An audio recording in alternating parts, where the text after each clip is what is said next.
So picture this for a second. We're going to pull you right into the middle of the dark. It's the 13th of November. The year is 1002. St. Brice's Day. Exactly, St. Brice's Day. And the air in England is just freezing. The sun went down hours ago. People are, settling in for the night. And then the quiet just completely shatters. Yeah, it's not a subtle thing. You've got coordinated shouting echoing down the street, the sound of wood splintering as doors are literally kicked off their hinges. Fire catching onto thatched roofs. And then the screams. And the thing you really need to understand about what's happening in the dark here, this isn't a Viking raid. No, not at all, which is what everyone always assumes when we talk about this era. Right. But it's actually a royal decree. It's being carried out with this lethal, terrifying precision by the English themselves. It's incredible, honestly, because you provided us with this massive stack of material today. Translations of 11th century royal charters, monastic chronicles, even forensic bone analysis. Yeah, the archaeology stuff is wild. We'll definitely get to that. Oh, we have to. But the core mission of this deep dive today is to distill all these sources and unpack just a catastrophic political blunder. A total nightmare of a blunder. We're talking about King Æthelred's order to basically slaughter the Danish populations within his reach. And it's so intimate, the violence, I mean. Because these weren't foreign warriors massed on the coast, No, they were neighbors, men, women, kids, people who had lived intertwined with the English for a long time. In one town, the panic was so bad that terrified families actually fled into a local church. They barricaded the doors, right? Yeah, they barricaded themselves inside, totally believing that the sacred sanctuary of the church would save them. And the English mob's response was to just burn the church to the ground with everyone trapped inside. Which is just, it's a royal pogrom executed out of sheer blinding paranoia. And the historical irony here, the really dark twist in your sources, is that Æthelred thought he was fixing an internal threat. But instead, he makes the worst miscalculation possible. Because among the dead in this massacre, allegedly, according to tradition, is a woman who happens to be the sister of Sweyn Forkbeard. Who is only the king of Denmark and basically the most terrifying military commander alive at the time. Right. It's like, oops, I accidentally murdered the sister of the guy you absolutely do not want to make mad. Yeah, so by trying to just slaughter his way out of a political problem, Æthelred hands Sweyn the ultimate perfect justification for total scorched earth vengeance. Which is exactly the spark that ignites the series Vikings Valhalla, by the way. But to really grasp how insane this order was, we have to look at what England was actually like at the turn of the 11th century. Because the kingdom was suffering from some major historical whiplash. Whiplash is such a good word for it because, a century before this, Anglo-Saxon England was basically the great success story of Western Europe. Oh, completely. You had Alfred the Great and his successors, and they didn't just fight off the first big wave of Vikings, they reorganized everything.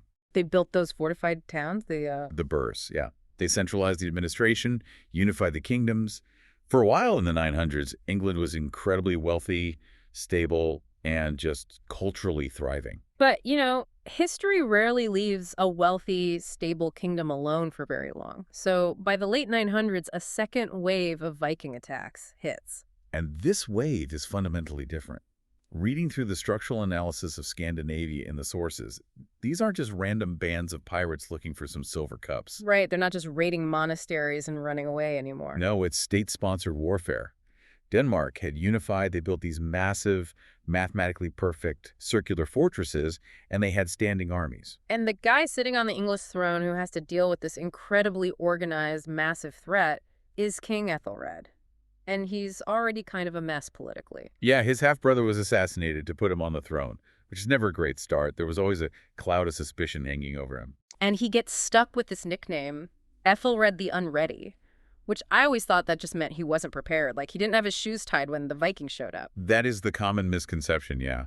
But the linguistic analysis in the material reveals it's actually this brilliant, deeply bitter Old English pun. Medieval shade.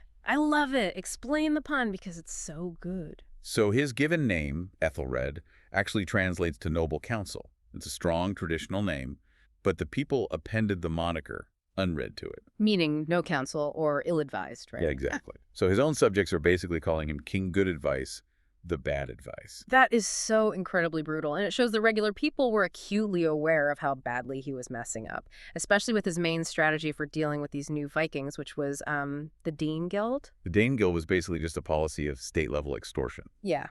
The crown would levy these absolutely crushing taxes on their own people, raise massive amounts of silver, and then just hand it straight to the Viking fleets. Just to buy a temporary peace. And the economics of this and the numismatic research are staggering. England had one of the most efficient minting systems in Europe. Yeah, they could melt down old coins and issue new currency super fast, but instead of using that administrative superpower to, build a better army or navy, They just use it to pay off the invaders. it's literally the 11th century version of a ransomware attack. You pay the hackers $10 million to unlock your city's power grid, thinking, okay, problem solved. When really all you've done is fund their next attack. Exactly. You're buying their new weapons for them, and you just prove to them that your security is garbage and your wallet is open. The ransomware analogy is perfect. The Vikings would take the silver, sail away, use it to recruit even more guys, and then just show up the next year asking for double. And the Anglo-Saxon Chronicle from this time is just depressing to read. It's just a list of larger and larger payouts while the countryside is still getting completely wrecked. Æthelred was desperate. His lords were losing faith in him. The system was fracturing. And, for you watching at home, here's the cool part about the show Valhalla. It doesn't open with some glorious battlefield victory. It deliberately drops you right into this specific moment of desperation. Right, it sets up a world where coexistence has violently ruptured, and an ill-advised king decides absolute violence is his only play. Which brings us to the actual order, the bureaucracy of slaughter. Because this massacre isn't just some vague legend, right? No, we have the receipts, which is the most chilling part. The royal charters. I mean, we have a document issued by Æthelred himself, sealed by his court, where he just openly admits to ordering the destruction of the Danes. He literally calls it a just extermination. Just extermination. The phrasing is so gross. It's like he's trying to frame a mass murder as this lawful defensive necessity. Well, he's operating on pure paranoia. The chronicles point to this deep fear of a fifth column.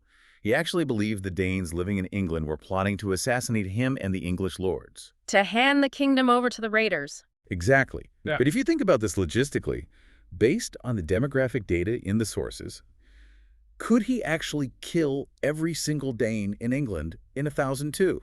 I mean, no, right? Because of the Dane law. Right. It was a total impossibility. The entire north and east of England was heavily populated with people of Scandinavian descent. They'd been there for over a century. Yeah, you couldn't just send the king's men riding into York and start executing people. The locals would have just slaughtered them. They were the entrenched majority up there. So if he can't touch the heavily Danish areas, who does his order actually target? The vulnerable ones. The minorities. Precisely. It targeted the recent settlers, the traveling merchants, the small pockets of Danes living down south in Wessex and Mercia.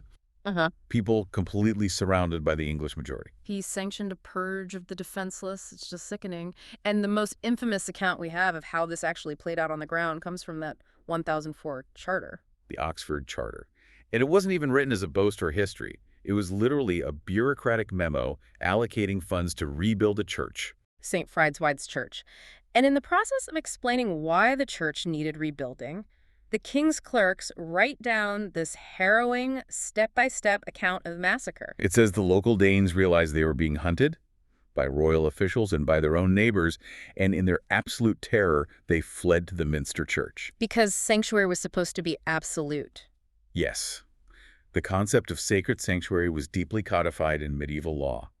The stone walls of a church were divine protection. So they break the doors down, they barricade themselves inside, thinking, well, no matter how crazy the mob is, they won't violate God's house. But the English mob, whether they couldn't break the doors or just didn't want to fight hand-to-hand inside the nave, they bypassed sanctuary entirely. They just set the roof on fire. They burned the building to the ground with all the families inside.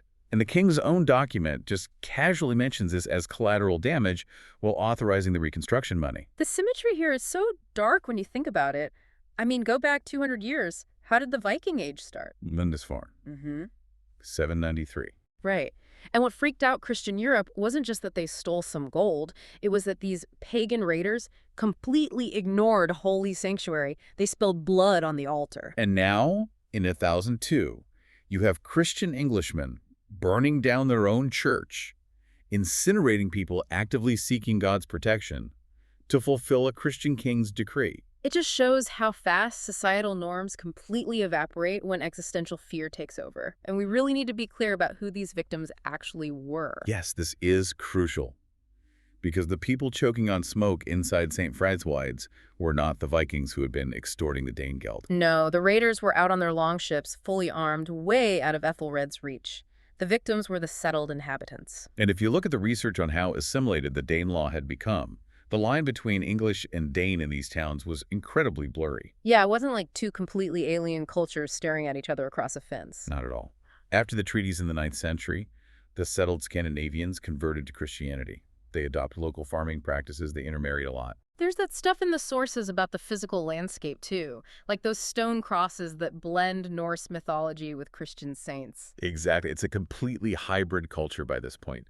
You're talking about a population where a guy might have an English mother and a Danish father, and he's been running a tannery in town for 30 years. It honestly reminds me so much of modern communal violence, where you see communities that have lived together for decades just suddenly snap. Some abstract political fear comes down from the top, a switch is flipped, and people are murdering the guy they buy bread from. Just because of his ancestry, it's the ultimate weaponization of identity. The king says these people are a threat, and the neighbors just internalize the propaganda. They stop seeing them as human beings and start seeing them as this treacherous other that has to be wiped out. But while this was a horrific local tragedy across the South, your sources point out that one specific death during this massacre turns this into a massive international catastrophe. Right. This is where we talk about Gunhild. Gunhild. This is the dramatic centerpiece. So according to the accounts, she was living in England, married to an ealdorman, a nobleman named Peleg Toksin. And they were wealthy, heavily assimilated, deeply embedded in the English nobility. But she was murdered during the massacre. And the stories say she was forced to watch her husband and child be killed before they executed her, which is just horrifying. But her lineage is the real kicker here. Right, because Gunhild wasn't just a noblewoman, she was the sister of Sweyn Forkbeard. The king of Denmark, the guy with the massive armies. Yeah, but as careful historians reading through the historiography in our stack, we do have to approach her story with a little bit of caution. Yeah, because we get her story from William of Malmesbury, right? And he's writing, what, over a century later? Exactly. So we can't say with 100% contemporaneous certainty that she died on St. Brice's day. But she definitely existed. Oh, sure. Political marriages and hostage exchanges were super common, so her living in England is totally plausible. But the dramatic, cinematic execution might be a later narrative embellishment. Like later chroniclers trying to make sense of why Sweyn Forkbeard went so incredibly scorched earth on England afterward, they needed a blood feud to explain the fury. Right. It gives the history narrative symmetry. Yeah. But functionally, it almost doesn't matter if it was genuine grief for his sister or just the ultimate political excuse. The outcome is exactly the same. The massacre handed Sweyn a golden justification. It shifted the entire paradigm. Before 1002, his attacks were just massive protection rackets, extortion. But after the massacre, It's a war of righteous retribution. He's not just coming for silver, he's coming to break the English state. and he is methodical about it. Over the next decade, Sweyn launches these grinding campaigns of attrition.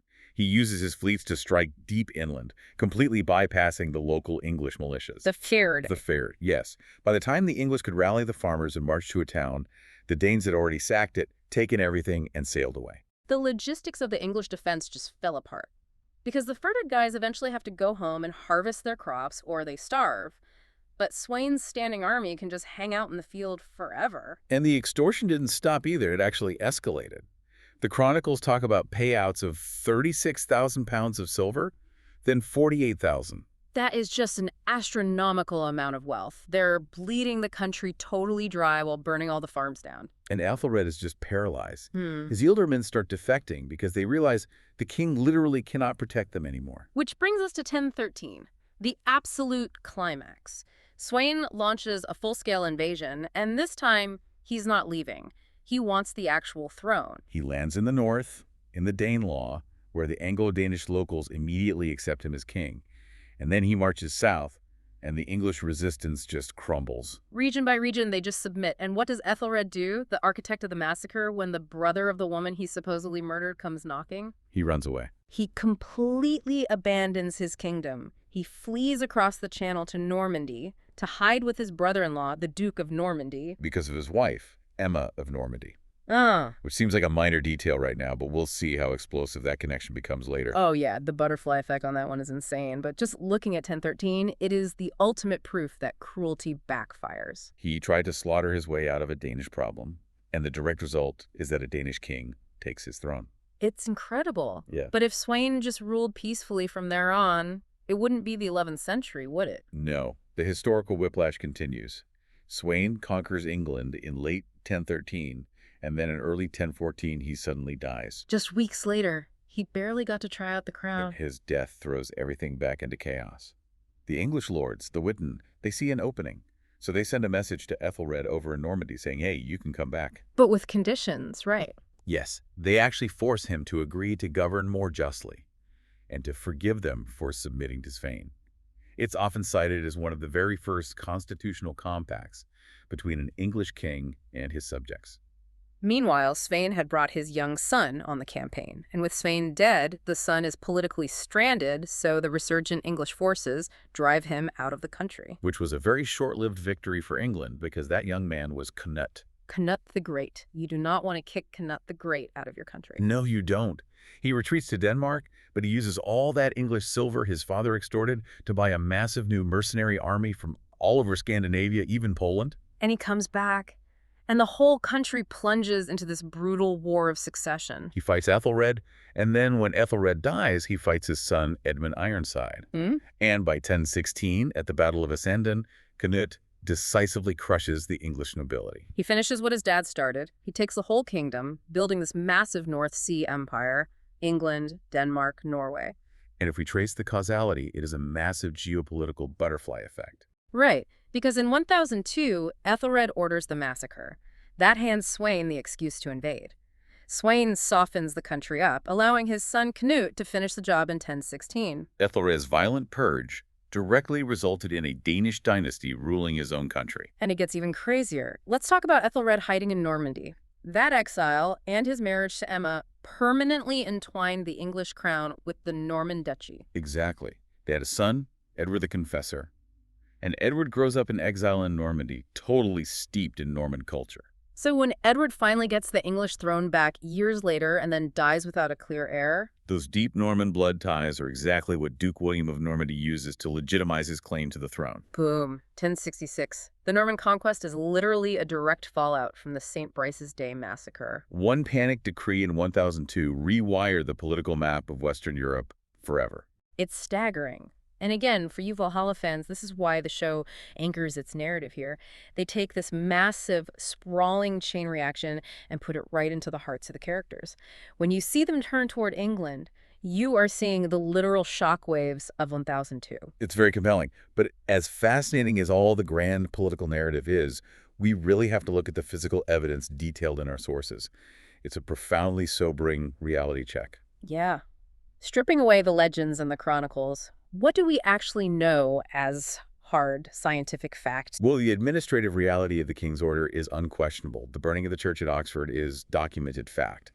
But the most disturbing evidence is the modern archaeology. The mass graves, this is what pulls the history off the parchment and makes it brutally real. I was looking at the reports on the excavations at St. John's College in Oxford, and the Ridgeway Hill mass grave endorse it. The Ridgeway Hill site is incredible, archaeologically speaking. They uncovered a pit containing the remains of over 50 young men, and the skeletons were separated from the skulls. Mass decapitation. Yes.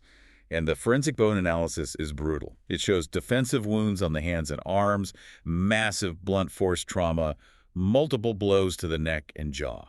So they weren't just killed cleanly in a battle. No. It suggests they were executed by a group, almost like a firing squad, but with swords. It's terrifying. But the part of that archaeological paper that really blew my mind was the isotope analysis. Because initially you might think, well, how do we know these weren't just local English criminals being executed? That's where the science is just amazing. They analyzed the oxygen and strontium isotopes in the enamel of their teeth. Right, because tooth enamel forms when you're a kid, and it basically absorbs the chemical signature of the groundwater and the diet where you grew up, right? Exactly. Locks in that geographic fingerprint. And the analysis of the Ridgway Hill remains proved definitively that these men grew up in a colder climate with a protein-heavy diet totally consistent with Scandinavia. And didn't they also have filed teeth?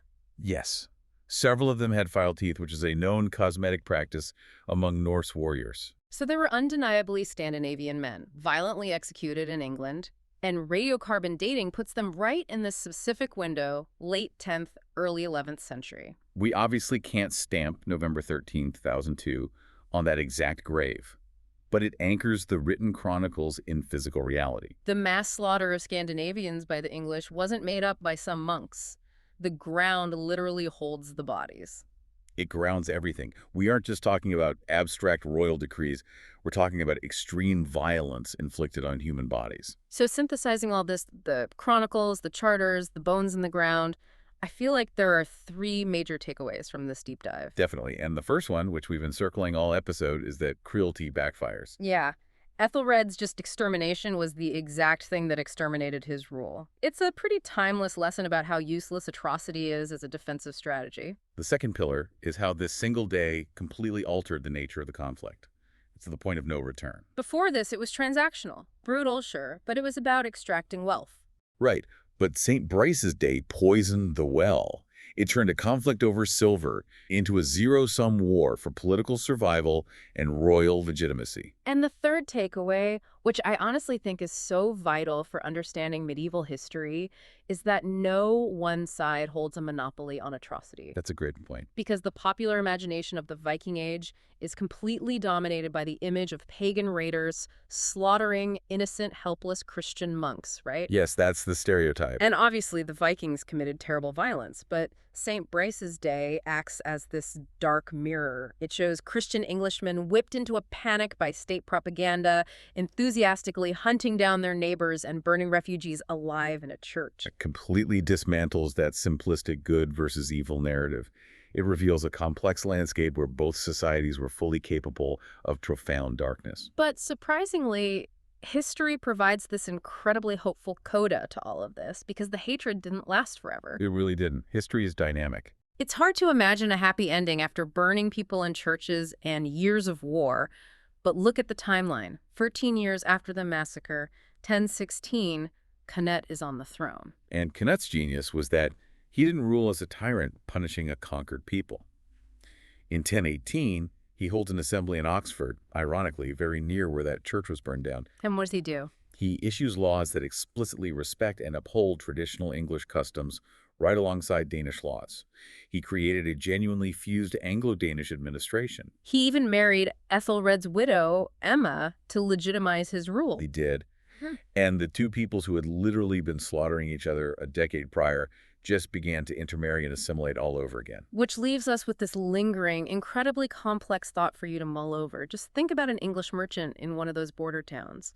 In 1002, he might have stood by or even participated while his Danish neighbor's house was burned down. And then 14 years later. That exact same merchant is paying taxes to a Danish king, following laws ratified by a Danish king, and maybe watching his kids marry into families of Danish descent. It's wild to think about. How long does it actually take for the deepest scars of communal violence to heal?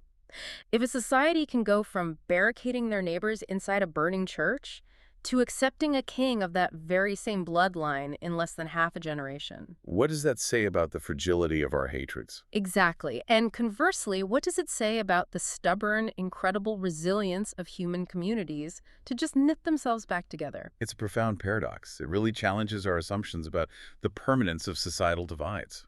It truly does. Well, next time, we are going to pivot entirely. We're turning from the bloody, smoke-filled towns of England to the freezing, isolated landscape of the far north for a very different kind of turning point. Next episode, Ivar the Boneless.